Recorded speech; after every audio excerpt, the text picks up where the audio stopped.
ନାଲି ଲଙ୍କାର ଏକ ଚମତ୍କାର ଉପାୟ ଥରେ ମାତ୍ର ନିଜ ଘରେ କରି ଦେଖନ୍ତୁ।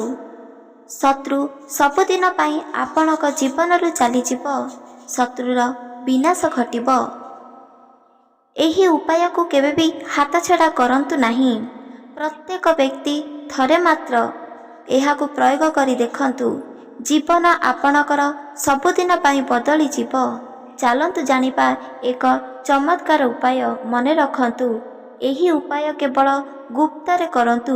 କାହାକୁ ମଧ୍ୟ ବିଷୟରେ କିଛି ବି କୁହନ୍ତୁ ନାହିଁ। ଗୁପ୍ତରେ କରିଥିବା ପ୍ରତ୍ୟେକ କାର୍ଯ୍ୟ ସଫଳତା ଦେଇଥାଏ। ଏହି ନାଲି ଲଙ୍କାର ଉପାୟ ଆପଣଙ୍କ ଜୀବନକୁ ପରିବର୍ତ୍ତନ କରିଦେବ। କାହିଁକି ନା ପ୍ରତ୍ୟେକ ମନୁଷ୍ୟଙ୍କ ଜୀବନରେ ଶତ୍ରୁ ବଢ଼ିବାରେ ଲାଗିଛି, ଆଉ ଶତ୍ରୁକୁ ବିନାଶ କରିବାର ନିହାତି ଭାବରେ ଉପାୟ ରହିଛି। ପ୍ରତ୍ୟେକ ସମସ୍ୟାର ସମାଧାନ ଯେପରି ରହିଛି, ଠିକ୍ ସେପରିକା ଶତ୍ରୁକୁ ନାଶ କରିବାର ଏହି ଚମତ୍କାର ନାଲି ଲଙ୍କାରେ ପ୍ରୟୋଗ କରି ଦେଖନ୍ତୁ। ଶତ୍ରୁ ଆପଣଙ୍କ ପାଦକୁ ଧରି କ୍ରନ୍ଦନ କରିବ। ସାରା ଜୀବନ ସେ ପସ୍ତେଇବ, ଆଉ ସିଏ ସବୁଦିନ ପାଇଁ ପରାସ୍ତ ହିଁ ଘଟିବ ତାର। ହାତଛଡ଼ା କରନ୍ତୁ ନାହିଁ ଏହି ଚମତ୍କାର ତଥ୍ୟ। ଚାଲନ୍ତୁ ଜାଣିବା ପ୍ରକୃତ ସତ୍ୟତା।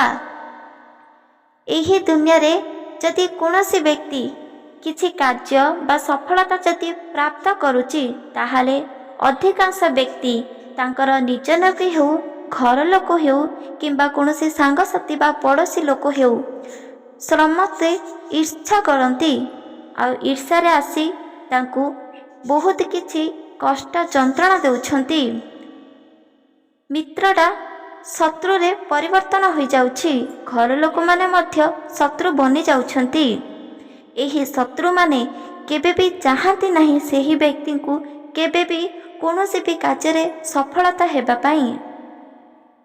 ଆଉ ଯେମିତି କୁହାଯାଉଛି କି ଶତ୍ରୁ ସଦାସର୍ବଦା ଶତ୍ରୁ ହୋଇଥାଏ। ଆପଣଙ୍କ ସାମ୍ନାରେ ସିଏ ଆପଣଙ୍କୁ ବହୁତ ଭଲ କହିଥାଏ, ଆପଣଙ୍କୁ ସମ୍ମାନ ଦେଇଥାଏ, ଆଉ ଆପଣଙ୍କୁ ସଦାସର୍ବଦା ଖୁସିରେ ରଖିବାକୁ ଚାହିଁଥାଏ କେବଳ ଆପଣଙ୍କ ସାମ୍ନାରେ। କିନ୍ତୁ ଆପଣଙ୍କ ପଛରେ ବହୁତ ବଡ଼ ସିଏ ଷଡ଼ଯନ୍ତ୍ର ରଚିଥାଏ, ଯେମିତିକି ଆପଣ ଯାହା ବି କିଛି ସଫଳ କରୁଛନ୍ତି ତାହା ବିଫଳିତରେ ପରିଣତ ହୋଇଯାଉ। ଯଦି ଆପଣ କୌଣସି ସାଙ୍ଗସାଥି, କୌଣସି ନିଜ ଲୋକ ଭାବି ବା ପଡ଼ୋଶୀ ଲୋକ ଭାବି ଯଦି କିଛି କାର୍ଯ୍ୟ କହୁଛନ୍ତି, କିଛି ବଚନ ଯଦି ଇଚ୍ଛା କରୁଛନ୍ତି କୌଣସି ଟିକିଏ ଘର କରିବା ପାଇଁ କିମ୍ବା କୌଣସି ଜାଗାଟିଏ କିଣିବା ପାଇଁ, ନହେଲେ ଆପଣ ପାଖରେ ଯଦି କିଛି ଅଧିକରୁ ଅଧିକ ମାତ୍ରାରେ ଧନ ସଞ୍ଚିତ ହୋଇଯାଉଛି, ନହେଲେ ଆପଣ ଦେଖିବାକୁ ଅତ୍ୟଧିକ ସୁନ୍ଦର, ନହେଲେ ଆପଣ ଅଧିକ ଟିକେ ରୋଜଗାର କରୁଛନ୍ତି, ଏହି ସବୁ ତଥ୍ୟ ଯଦି ଆପଣ ଶତ୍ରୁଙ୍କ ଆଗରେ ଯାଇ ପ୍ରକାଶ କରନ୍ତି, ତାହେଲେ ଶତ୍ରୁମାନେ ଅତ୍ୟଧିକ କ୍ରୋଧିତ ହୋଇଯିବେ। ତାଙ୍କେ ଆପଣଙ୍କ ସାମ୍ନାରେ ବହୁତ ଖୁସି ହେବେ, ଆଉ ନିଶ୍ଚିତ ଭାବରେ କହିବେ କି ଆପଣଙ୍କର ସବୁକିଛି ମନସ୍କାମନା ପୂରଣ ହୋଇଯାଉ। କିନ୍ତୁ ମନରେ ସଦାସର୍ବଦା ଏହା ହିଁ ବାଛୁଥାନ୍ତି କି ଏହି କାର୍ଯ୍ୟ ସଫଳ ନୁହେଁ, ବରଂ ବିଫଳିତ ହେଉ। ଏତେ ବିଫଳ ହେଉ କି ତା ଜୀବନରେ ସେ ମୃତ୍ୟୁବରଣ ମଧ୍ୟ କରିଯାଉ। ସେଥିପାଇଁ ସଦାସର୍ବଦା କୁହାଯାଉଛି କି ଶତ୍ରୁମାନଠାରୁ ପାଦେ ଘୁଞ୍ଚିକି ରହିବା ପାଇଁ। ଏହି ଶତ୍ରୁ କେବଳ ଆମ ନିଜ ଲୋକ ମଧ୍ୟ ହୋଇଥାଏ, ଯାହାକୁ ଆମେ କେବେ ବି ଜାଣିପାରନ୍ତି ନାହିଁ। ଆମେ ଯାହାକୁ ଅତ୍ୟଧିକ ବିଶ୍ୱାସ କରିବା, ଭରସା କରିବା, ସିଏ ହିଁ ଦିନେ ଆମ ବିଶ୍ୱାସରେ ବିଷ ଦେଇଦେବ। ତାହେଲେ ଆମେ ତାର କିପରି ନାଶ କରିବା, କିପରି ତାକୁ ଆମେ ବିନାଶ କରିବା, କିପରି ତାର ରଚିଥିବା ବିଷାକ୍ତରେ କେବଳ ତାକୁ ହିଁ ବିଷ ଦେବା, କିପରି ଆମେ ଏହିସବୁ କାର୍ଯ୍ୟ କରିବା, ଏହାର ମଧ୍ୟ ସମାଧାନ ରହିଛି।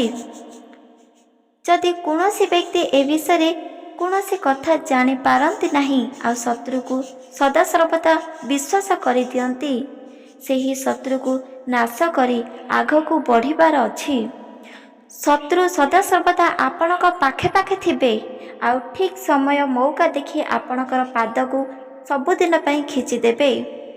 ତାହେଲେ ଭାବନ୍ତୁ, ଶତ୍ରୁ ବହୁତ ବଡ଼ ବିପଦକୁ ଟାଣି ନେଇଥାଏ।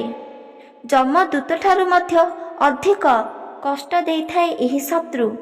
କାହିଁକି ନା ଯମ ସ୍ୱୟଂ ଗୋଟିଏ ଦିନ ଆସିବ, ଆମର କଲା କର୍ମଫଳ ଅନୁଷ୍ଠାନରେ ଆମକୁ ଦଣ୍ଡ ଦେବ।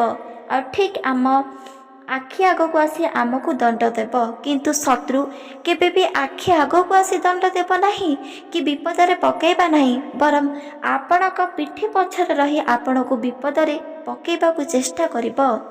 ଆପଣଙ୍କ ପାଖାପାଖି ଛାଇ ପରିକା ରହିଥିବ। ଆପଣଙ୍କ ଖୁସିରେ ସେ ବହୁତ ଜଳୁଥିବ। ଆପଣ ଭାବୁଥିବେ କି ମୋର ମିତ୍ର ଅତ୍ୟଧିକ ଖୁସି ହେଇଯାଉଛି ମୋ ଖୁସିରେ, କିନ୍ତୁ ନା, ମିତ୍ର ଏମିତି କିଛି ମିତ୍ର ଅଛନ୍ତି ଯେମିତି ଭଗବାନ କୃଷ୍ଣ ଆଉ ସୁଦାମା ପରି।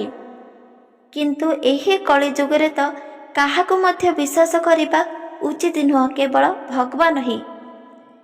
ସେଥିପାଇଁ ଆପଣମାନେ ମନେ ରଖନ୍ତୁ, ଭଗବାନଙ୍କୁ ଆମେ ବିଶ୍ୱାସ କରିଦେବା, କିନ୍ତୁ କୌଣସି ମନୁଷ୍ୟକୁ ନୁହଁ।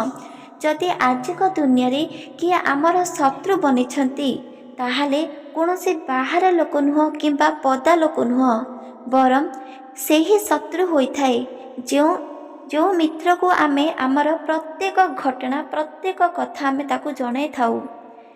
ଯେଉଁ ନିଜ ଲୋକ, ଯାହାର ଆମର ଘରେ କିଛି ସମସ୍ୟା ଥିବ, ଘରେ କିଛି ବି ଖୁସି ଖବର ଥିବ, ସର୍ବପ୍ରଥମେ ଆମେ ତାକୁ ଜଣାଇଥାଉ। ଯାହାକୁ ଆମେ ବିଶ୍ୱାସ କରିଥାଉ, ଭରସା ରଖିଥାଉ, ସିଏ ହିଁ ସର୍ବଶ୍ରେଷ୍ଠରେ ଆମକୁ କଷ୍ଟ ଆଉ ଯନ୍ତ୍ରଣା ଦେବ। କାହିଁକିନା ସିଏ ଆମର କମଜୋର ସବୁକିଛି ତାକୁ ଜଣା ରହିଯିବ। ସେଥିପାଇଁ ତ ସିଏ ଚାହିଁବ କି ଆମକୁ ବିପଦରେ ସବୁଦିନ ପାଇଁ ପକାଇବା ପାଇଁ। କିନ୍ତୁ ସେହି ଶତ୍ରୁକୁ ମଧ୍ୟ ଆପଣଙ୍କୁ ବିପଦରେ ପକାଇବାର ଅଛି। ଏହାକୁ ହାତଛଡ଼ା କେବେ ବି କରନ୍ତୁ ନାହିଁ। ଯେମିତି କୁହାଯାଉଛି, କଣ୍ଟାରେ କଣ୍ଟା ହିଁ କଢ଼ାଯାଏ। ସେଥିପାଇଁ ଶତ୍ରୁକୁ ତା ଶତ୍ରୁ ଜାଲରେ ହିଁ ତାକୁ ହିଁ ପକାଇବାକୁ ପଡ଼ିବ। ଏହି ନିୟମକୁ ଆପଣ ନିଷ୍ଠାର ସହିତ ମନେ ରଖନ୍ତୁ। ଯଦି ଆପଣ କୌଣସି କାର୍ଯ୍ୟ କରିବା ପାଇଁ ଚାହୁଁଛନ୍ତି, ସେହି କାର୍ଯ୍ୟ ସମ୍ପୂର୍ଣ୍ଣ ଭାବରେ ହେଉନାହିଁ, ଅର୍ଥାତ୍ ଆପଣ କେତେ ବି ମଧ୍ୟ ଧନ ରୋଜଗାର କରୁଛନ୍ତି, ଆପଣଙ୍କ ଧନକୁ ସଞ୍ଚିତ କରିପାରୁନାହାନ୍ତି, କିମ୍ବା କୌଣସି ଯେମିତି ଘର ହେଉ, କୌଣସି ଜାଗା ହେଉ ଯଦି କିଣିବା ପାଇଁ ଚାହୁଁଛନ୍ତି କି ଆପଣ ସେସବୁ ଜିନିଷ କିଣିପାରୁନାହାନ୍ତି, ଯାହା ବି କିଛି କରିବାକୁ ଚାହୁଁଛନ୍ତି କିନ୍ତୁ କରିପାରୁନାହାନ୍ତି, ଏହା ପଛରେ କେବଳ ଶତ୍ରୁମାନଙ୍କର ହାତ ଥାଏ। ସେଥିପାଇଁ ଏହି ଶତ୍ରୁକୁ ସବୁଦିନ ପାଇଁ ନାଶ କରିବା ପାଇଁ, ବିନାଶ କରିବା ପାଇଁ ଆପଣ ଏହି ଚମତ୍କାର ଉପାୟକୁ ନିହାତି ଭାବରେ କେବଳ ଗୋଟିଏ ଥର କରି ଦେଖନ୍ତୁ। ଆପଣ ନିଜେ ହିଁ ଜାଣିପାରିବେ ଯେ ଚମତ୍କାର ନିହାତି ଭାବରେ ନାଲି ଲଙ୍କାରେ ଭରିପୂର୍ଣ୍ଣ ରହିଛି, ଯାହାକି ଆପଣଙ୍କର ଖୁସି, ଆପଣଙ୍କର ଆନନ୍ଦ ଆପଣଙ୍କୁ ପ୍ରାପ୍ତ ହୋଇପାରିବ। ସେଥିପାଇଁ ଚାଲନ୍ତୁ ଜାଣିବା ଏହି ନାଲି ଲଙ୍କାର ବିଶେଷ କରି ଚମତ୍କାର ଏକ ଉପାୟ। ନାଲି ଲଙ୍କା ଏକ ସକାରାତ୍ମକ ଶକ୍ତି, କିନ୍ତୁ ନକାରାତ୍ମକ ଶକ୍ତି ମଧ୍ୟ ରହିଛି ଶତ୍ରୁମାନଙ୍କ ପାଇଁ। ଯେମିତିକି ଆପଣ ଜାଣିଥିବେ ବା କୌଣସି ସ୍ଥାନରେ ଶୁଣିଥିବେ, କୌଣସି ବ୍ୟକ୍ତି ଯଦି କାହାକୁ କୋପ କଥା କହିଛନ୍ତି, ନହେଲେ କିଛି ତାନ୍ତ୍ରିକ ସାଧନା କରିଛନ୍ତି, ସେହି ଜାଗାରେ ଏହି ନାଲି ଲଙ୍କାକୁ ପୋଡ଼ି ଦେଇ ଯଦି ତାକୁ ନାମକୁ ଧରି ସବୁଦିନ ପାଇଁ ଲଙ୍କାକୁ ଫିଙ୍ଗି ଦିଅନ୍ତି, ତାହେଲେ ସବୁଦିନ ପାଇଁ ଶତ୍ରୁର ତାନ୍ତ୍ରିକ ଦୂରେଇ ଯାଏ। ଶତ୍ରୁ ଯଦି କିଛି ତାନ୍ତ୍ରିକ ବିଧି କିଛି ଯଦି କରିଛନ୍ତି, ତାହେଲେ ମଧ୍ୟ ଦୂରେଇ ଯିବ। ଏହି ଉପାୟକୁ ଆପଣ କେବେ ବି ହାତଛଡ଼ା କରନ୍ତୁ ନାହିଁ। ଚାଲନ୍ତୁ ଜାଣିବା ସେହି ମହା ଉପାୟ। 7ଟି ବାର ଭିତରୁ କେବଳ 2ଟି ବାର, ମଙ୍ଗଳବାର ଆଉ ଶନିବାର, ଏ 2ଟି ବାର ଦେଖି ଆପଣ ନିହାତି ଭାବରେ ଏହି ଚମତ୍କାର ଗୁପ୍ତ କଥା ରଖନ୍ତୁ। ଆଉ ଏହି ଚମତ୍କାର ତଥ୍ୟ ହେଉଛି, ଯେଉଁଦିନ ଶନିବାର ପଡ଼ିଥିବ ବା ମଙ୍ଗଳବାର ପଡ଼ିଥିବ, ସେହି ଦିନମାନଙ୍କରେ ଆପଣ ଗଣି ଗଣି କରି 5ଟି ନହେଲେ 7ଟି ନାଲି ଲଙ୍କା ଆଣନ୍ତୁ। ନାଲି ଲଙ୍କାକୁ ଆପଣ ଗୋଟିଏ ଗାତ କରନ୍ତୁ, ଆଉ ସେହି ଗାତ ଭିତରେ ନାଲି ଲଙ୍କାକୁ ପୋତିବାକୁ ଚେଷ୍ଟା କରନ୍ତୁ। ମନେ ରଖନ୍ତୁ, ସେହି ଗାତ ଆପଣ କେମିତି ଭାବରେ କରିବେ। ଆପଣଙ୍କ ଘର ଯେଉଁ ଜାଗାରେ ରହିଛି, ଆଖପାଖ ଆଗରେ ହେଉ ବା ପଛରେ ହେଉ ଯେକୌଣସି ସ୍ଥାନରେ ଆପଣ ଗୋଟିଏ ଗାତ କରନ୍ତୁ। ମନେ ରଖନ୍ତୁ, ଏହି ଉପାୟ କେବଳ ରାତ୍ର ସମୟରେ କରନ୍ତୁ, କୌଣସି ଦିବା ସମୟରେ ନୁହଁ। ରାତ୍ର ସମୟରେ କରିବା ଦ୍ୱାରା କୌଣସି ବ୍ୟକ୍ତି ମଧ୍ୟ ଏହି ଗୁପ୍ତ କଥା ଜାଣିପାରନ୍ତି ନାହିଁ, ଆଉ ଶତ୍ରୁର ବିନାଶ ମଧ୍ୟ ଘଟିଥାଏ, ଯାହାକି କେହି ବି ଜାଣିପାରିବେ ନାହିଁ। ସେଥିପାଇଁ ରାତ୍ର ସମୟରେ ଶନିବାର ଦିନ କି ମଙ୍ଗଳବାର ଦିନ ନାଲି ଲଙ୍କା ଆପଣଙ୍କୁ ଯଦି 5ଟି କି 3ଟି କି ଆପଣଙ୍କୁ 7ଟି ମିଳୁଛି, ନିହାତି ଭାବରେ ଆଣନ୍ତୁ। ରାତ୍ର ସମୟରେ ସେହି ଲଙ୍କାକୁ ଧରି ସେହି ଜାଗାକୁ ଯାଆନ୍ତୁ। ଆପଣଙ୍କ ଘରର ଆଖପାଖରେ ଖାଣ କରିଥିବା ବା ଗାତ କରିଥିବା ସ୍ଥାନରେ ନେଇ ଏହି ଲଙ୍କାକୁ ରଖନ୍ତୁ। ମନେ ରଖନ୍ତୁ, ଆପଣ ଯେଉଁ ସବୁ ଶତ୍ରୁକୁ ନାଶ କରିବା ପାଇଁ ଚାହୁଁଛନ୍ତି ବା ବିପଦରେ ପକାଇବାକୁ ଚାହୁଁଛନ୍ତି, ସେହି ଶତ୍ରୁଙ୍କର ନାମକୁ ବାରମ୍ବାର ନିଜ ମୁଖରେ ଧରନ୍ତୁ। ତା ନାମକୁ ଧରି ମାଟି ଛିଞ୍ଚି ଦିଅନ୍ତୁ ସେହି ମରିଚ ଉପରେ ବା ଶୁଖିଲା ଲଙ୍କା ମରିଚ ଉପରେ। ସମାନ ଭାବରେ ସେହି ମାଟି ତଳର ପୋତି ଦିଅନ୍ତୁ। ତାପରେ ନିଜ ଭୁବନକୁ ଆସିଯାଆନ୍ତୁ। ଏମିତି ଭାବରେ ଆପଣ କେବଳ 3 ଥର କରନ୍ତୁ। କେବଳ 3 ଥର କରନ୍ତୁ। 3 ଥର ଭିତରେ ଆପଣ ଚମତ୍କାର ନିହାତି ଭାବରେ ନିଜ ନୟନରେ ଦେଖିପାରିବେ। ଏହା ହେଉଛି ପ୍ରଥମ ଉପାୟ, ଯାହାକି ଆପଣ ଗୁପ୍ତରେ କରିବେ, ରାତ୍ର ସମୟରେ କହିବେ। ଏହି ବିଷୟରେ କାହାକୁ ମଧ୍ୟ କିଛି କଥା କହିବେ ନାହିଁ। ଆଉ ଶତ୍ରୁର ନାମକୁ ଧରି ଯଦି ଆପଣ ଏମିତି କାର୍ଯ୍ୟ କରନ୍ତି, ଶତ୍ରୁ ଯେକୌଣସି ବି କାର୍ଯ୍ୟ କରନ୍ତି ବିଫଳ ହିଁ ହେବ। ସେ ଯାହା ବି କିଛି କରୁନା କାହିଁକି ସଦାସର୍ବଦା ପରାସ୍ତ ଘଟିବ। ଏହି ଉପାୟକୁ ଆପଣମାନେ ହାତଛଡ଼ା କେବେ ବି କରନ୍ତୁ ନାହିଁ। ଶତ୍ରୁକୁ ଟାଣି ହୋଇ ବିପଦ ମୁଖକୁ ପକାଇଥାଏ ଏହି ନାଲି ଲଙ୍କା। ଏହି ଉପାୟ ପ୍ରତ୍ୟେକ ବ୍ୟକ୍ତି କରିବା ଉଚିତ ଅଟେ। ଯେହେତୁ ଶତ୍ରୁ ଆମକୁ ସଦାସର୍ବଦା ବିପଦରେ ପକାଇବା ପାଇଁ ଚେଷ୍ଟା କରୁଛି, ତାହେଲେ ଆମେ କାହିଁକି ନୁହଁ ଶତ୍ରୁକୁ ବିପଦରେ ପକାଇବା ନାହିଁ। ଏହି କଥା ଆପଣ ଗୁପ୍ତରେ କରନ୍ତୁ। ମନେ ରଖନ୍ତୁ, ଯଦି ଆପଣ ଶନିବାର କରୁଛନ୍ତି, ଏହି ଉପାୟ ଆପଣଙ୍କୁ ବହୁତ କିଛି ଲାଭ ମିଳିପାରିବ। ଅତ୍ୟଧିକ ଚମତ୍କାର। ମଙ୍ଗଳବାର ଅପେକ୍ଷା ଶନିବାରରେ ବହୁତ କିଛି ଶକ୍ତି ରହିଥାଏ। ସେଥିପାଇଁ ଆପଣ ଚେଷ୍ଟା କରନ୍ତୁ କି 3 ଥର କରିବା ଭିତରେ କେବଳ ଶନିବାର କରନ୍ତୁ। ଯଦି ଶନିବାର ନ ହେଉଛି, ତାହେଲେ ଶନିବାର ଆଉ ମଙ୍ଗଳବାର ଭିତରେ ମିଶେଇକି 3 ଥର ଆପଣ ଏହି ନାଲି ଲଙ୍କାର ଉପାୟ କରନ୍ତୁ। ଯେତେବେଳେ ଆପଣ ଦେଖିବ ପ୍ରକୃତରେ ସମାନ 3 ଦିନ ଯେପରି ଘଟି ଯାଉଛି, ଠିକ୍ ସେପରିକା ତା ପରଦିନଠାରୁ ଶତ୍ରୁ ସଦାସର୍ବଦା ପରାସ୍ତ ଘଟିବ। ଯେକୌଣସି କାର୍ଯ୍ୟ କରିବ ବିଫଳ ଘଟିବ। ତାପରେ ପୁଣି ଥରେ ଆସି ତାର ନିଜର ଭୁଲ ଜାଣିପାରିବ, ଆଉ ଆପଣଙ୍କର ପାଦ ତଳେ ପଡ଼ି ଆପଣଙ୍କୁ କ୍ଷମା ମାଗିବ। ସେ ଯାହା ବି କିଛି ଆପଣଙ୍କ ସାଥିରେ କରିଛି, ସବୁକିଛି ଆପଣଙ୍କ ସାମ୍ନାରେ କହିବ ଆଉ ନିଜେ ହିଁ କ୍ଷମା ମାଗିବ। ଏହି ଉପାୟକୁ ଆପଣଙ୍କ ଭୁବନରେ ବା ଆପଣଙ୍କ ଘର ଆଖପାଖରେ କରନ୍ତୁ। ଏହି ବିଷୟରେ କାହାକୁ ମଧ୍ୟ କିଛି କୁହନ୍ତୁ ନାହିଁ। ଏହି ଉପାୟକୁ ହାତଛଡ଼ା କେବେ ବି କରନ୍ତୁ ନାହିଁ। ଆମେ ଯଦି ଶତ୍ରୁକୁ ବିନାଶ କରିବା, ତାହେଲେ ଆମେ ଆଗକୁ ବଢ଼ିପାରିବା। ଆମେ କାହାକୁ ସବୁଦିନ ପାଇଁ ମୃତ୍ୟୁଦଣ୍ଡ ଦେଇପାରିବା ନାହିଁ କି ବିପଦରେ ପକାଇ ପାରିବା ନାହିଁ, କିନ୍ତୁ ଆମ ନିଜକୁ ଆମେ ସୁରକ୍ଷିତ ଦେଇପାରିବା। ଯେମିତି ଶତ୍ରୁ କବଳରୁ ଆମକୁ, ଆମ ପରିବାର ଲୋକକୁ ଆମେ ଉଦ୍ଧାର କରିବାକୁ ପଡ଼ିବ। ଯଦି କାଲି ସକାଳେ ଆମର କିଛି ନା କିଛି ଅସୁବିଧା ହେଉଛି ବା କୌଣସି ରୋଗଗ୍ରସ୍ତ ହେଉଛି, ତାହେଲେ କୌଣସି ଶତ୍ରୁ, କୌଣସି ପଡ଼ୋଶୀ ଲୋକ କିମ୍ବା ନିଜ ଲୋକ ଆସିନଥାନ୍ତି। ସେଥିପାଇଁ ନିଜ ପରିବାର ଲୋକର ଧ୍ୟାନ ରଖନ୍ତୁ, ନିଜର ମଧ୍ୟ ଧ୍ୟାନ ରଖନ୍ତୁ।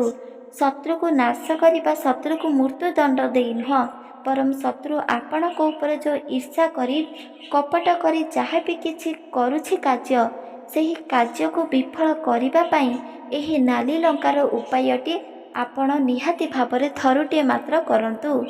ଏହି ଉପାୟ ଆପଣଙ୍କ ଶତ୍ରୁକୁ କେବେ ବି ମୃତ୍ୟୁଦଣ୍ଡ ଦେବ ନାହିଁ। ଆପଣଙ୍କ ରାସ୍ତା ଖୋଲିଯିବ। ଆପଣଙ୍କ ଉପରେ ଯାହା ବି କିଛି ତାନ୍ତ୍ରିକ ବିଧି ଥିବ, ସବୁକିଛି ଦୂରେଇ ଯିବ। ଆପଣ ଆଗକୁ ମଧ୍ୟ ବଢ଼ିପାରିବ। ଆପଣଙ୍କର ଗୋଟି ଗୋଟି କରି ଗୋଟିଏ ମନସ୍କାମନା ମଧ୍ୟ ପୂରଣ ହୋଇପାରିବ।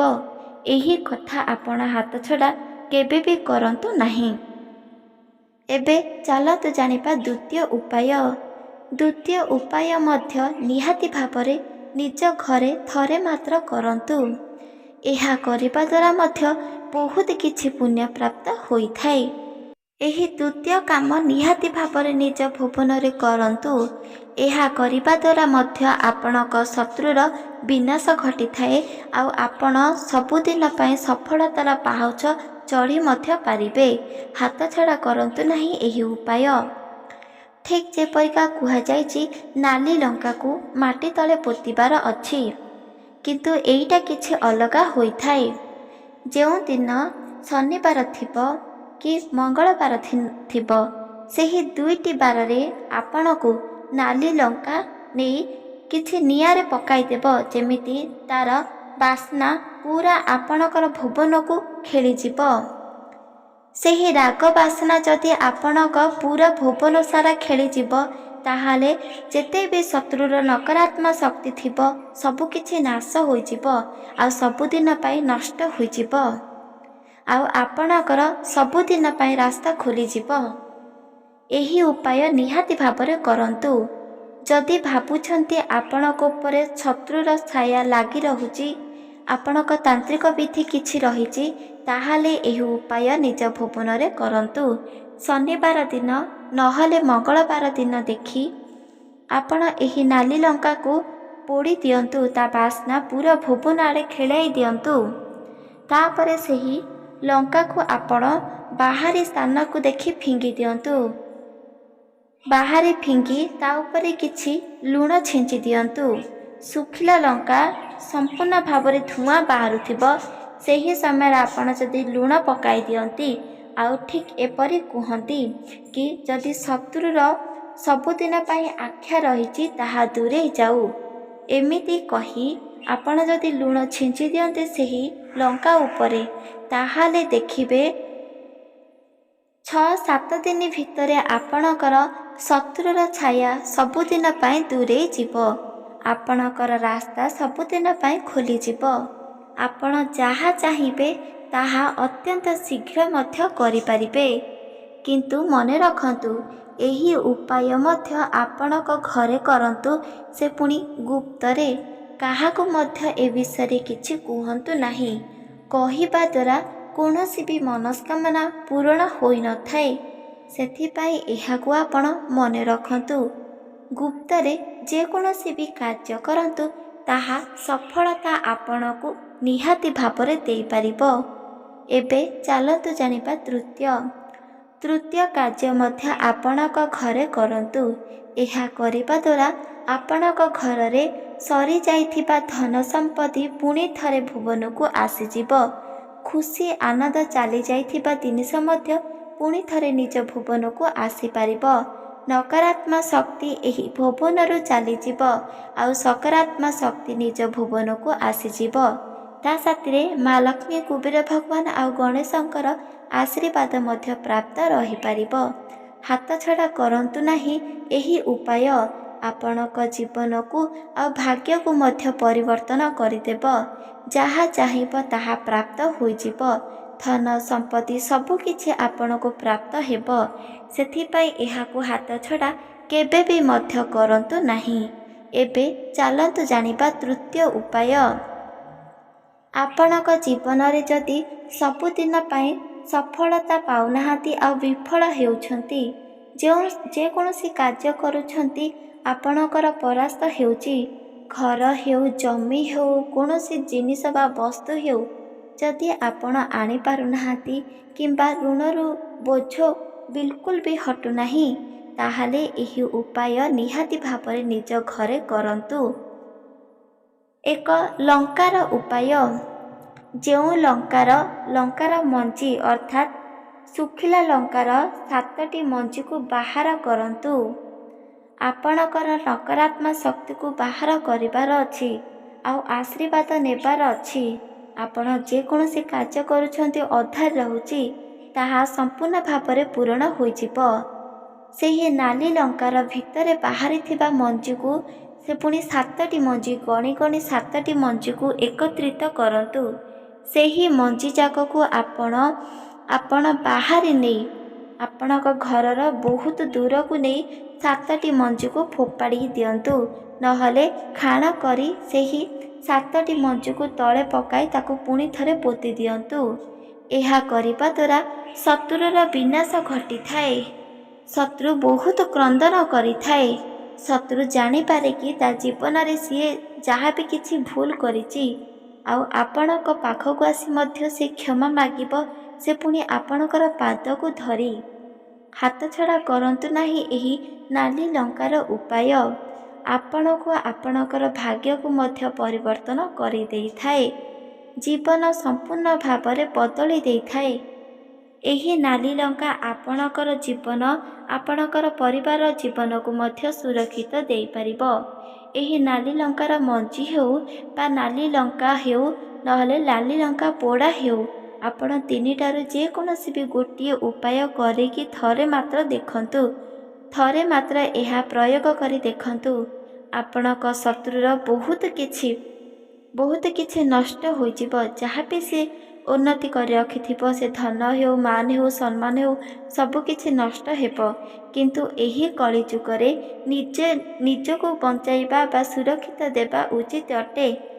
ନିଜ ଲୋକ ଆଉ ବାହାର ଲୋକ, ସମ୍ପର୍କ ଲୋକ ମଧ୍ୟ ବହୁତ ଶତ୍ରୁତା ବନିଥାନ୍ତି, ଯାହାକୁ ଆମେ ଖାଲି ଆଖିରେ କେବେ ବି ଦେଖିପାରୁନାହୁଁ।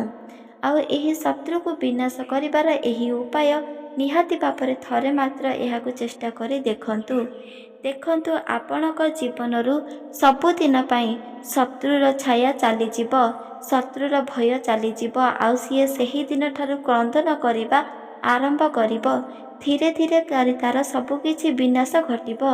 ଏହା ସତ୍ୟ ଅଟେ।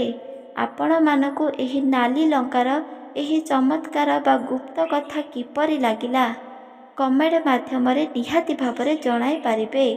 ଏହି ଭିଡ଼ିଓ ଯଦି ଆପଣମାନଙ୍କୁ ଭଲ ଲାଗିଛି, ଚ୍ୟାନେଲକୁ ସବସ୍କ୍ରାଇବ୍ କରିଦିଅନ୍ତୁ, ଲାଇକ୍ କରିଦିଅନ୍ତୁ, କମେଣ୍ଟ କରିଦିଅନ୍ତୁ।